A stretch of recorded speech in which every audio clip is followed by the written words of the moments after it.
አብይ አህመድ የሚባለው ሰውዬ ኦሮሞ በጣም ጥሩ ጓደኞች አሉ፣ እነሱን እንኳን አያውክልም እና እባክህ ከኢትዮጵያ አናት ላይ ውረድ የሚለው መልእክት መናገር ፈልጌ ነው። በነገራችን ላይ ዶክተር አብይ አህመድን አለመምረጥ፣ አለመደገፍ፣ መቃወም ትችላለህ፣ ምንም ችግር የለውም። ነገር ግን አንተ ያስተላለፍከውን መልእክት ሰምቼ እዛ ላይ የማነሳቸው ጥያቄዎች አሉ። የመጀመሪያ የሁሉ ዘመን ተበድያለሁ ብለህ ካሰብክ እስካሁን ድረስ ድምፅህን ለምን አላሰማህንም? መንፈሳዊ አባትህ ቴዲ አፍሮ ሲነካ አንተ ለምን ብቅ አልክ? ያው መንፈሳዊ አባት ምለው ግጥምና ዜማ ሰርቶ የሚሰጥህ እሱ ስለሆነ ነው። ሁለተኛው ከኢትዮጵያ ራስ ላይ ውረድ የሚል ሐሳብ ተናግራል። ኢትዮጵያ ማለት የብሔር ብሔረሰቦች ጥርቅም ናት። እዛ ውስጥ ሁሉም ብሔር ብሔረሰቦች አሉ። የተወሰነው ዶክተር አብይ እንዳይመረጥ የሚፈልግ ሊኖር ይችላል፣ የሚቃወም ሊኖር ይችላል። ምንም ችግር የለውም። አለመምረጥ አለመደገፍ መብቱ ነው። እዛ ውስጥ ደግሞ ዶክተር አብይ አህመድ እንዲመራው እንዲገዛው ኢትዮጵያን እንዲያስተዳድር የሚፈልግ ደግሞ በጣም ብዙ ሰውና ህዝብ አለ። ስለዚህ ከኢትዮጵያ ራስ ላይ ውረድ የምትለው አገላለጽ ፈጽሞ አብይ አህመድን አይመጥንም።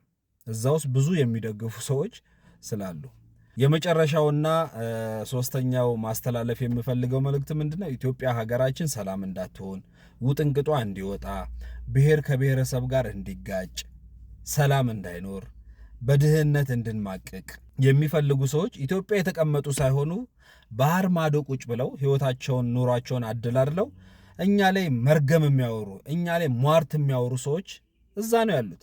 ስለዚህ እጃችሁን ከኢትዮጵያ ላይ አንሱ። ኢትዮጵያ ታበጽሕ እደዊሃ ሀበ እግዚአብሔር የሚለው ቃል እነሆ ይፈጸማል። ኢትዮጵያ እጆቿን አንስታ ፈጣሪን የምትባርክበት፣ ህዝቡ በልቶ ጠግቦ የሚያድርበት፣ በረከታችን፣ በዋቃችን፣ ማድጋችን፣ ዘይት ማሰሯችን ሙሉ የሚሆንበት ጊዜ ቀርቧል። ክብር ለኢየሱስ ይሁን። ስለዚህ እናንተ አይመለከታችሁም። እኛ ኢትዮጵያ ውስጥ ያለን ኢትዮጵያን ጠቅላይ ሚኒስተሩንም ወይም የሚመጣውንም መሪ ይሁን መደገፍም ይሁን መቃወም ይሁን ኢትዮጵያ ውስጥ ያለ ሰው ቢናገር ያምራል ብዬ መልእክቴን አስተላልፋለሁ። በመጨረሻ ማስተላለፍ የምፈልገው መልእክት ምንድነው? እንኳን ሀገር የሚመራ መሪ ይቅርና እንደ እግዚአብሔር ቃል ስናይ ፍጹም ቤተክርስቲያን እንኳን የለችም፣ ተሰርታ አላለቀችም። የመንፈስ ቅዱስ ድርሻ ምንድነው? ቤተክርስቲያንን መኳል ነው፣ ማሳመር ነው። ለምን? የሚመጣ ንጉሥ አለ፣ ባሏ አለ፣ ለዛ ቀን ያዘጋጃታል።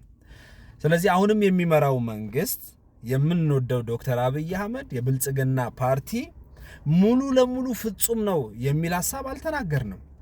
እንደዛም ሊሆን አይችልም። ምድር ላይም እንደዚህ አይነት መንግስት አይመጣም። የሚመጣ መንግስት አለ። ሃሌሉያ! ለሺህ ዓመት የሚነግስ የሚመጣ የእግዚአብሔር ልጅ ኢየሱስ ክርስቶስ አለ። እሱ መጥቶ ሲገዛ፣ እሱ መጥቶ ሲነግስ የዛኔ ሰላማችንን እናረጋግጣለን። እስከዛ ግን ሰላምን ለማምጣት እንሰራለን። ስለዚህ ፍጹም መንግስት የለም ካልን በሀገራችን ደግሞ አንዳንድ የምናያቸው ሁኔታዎች አሉ። አሁን በሰሜን በኩል አለ ጦርነት፣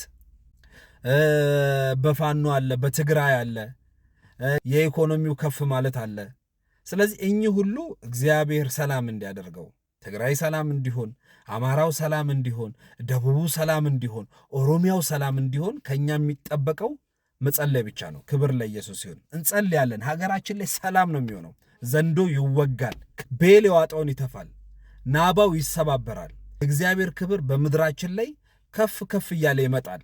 ህዝቡ በደስታ ህዝቡ በሰላም ህዝቡ በፍቅር የምትኖርባት ሀገር እንድትኖረን አጥብቀን እንጸልይ። ክብር ለኢየሱስ ይሁን። እወዳችኋለሁ።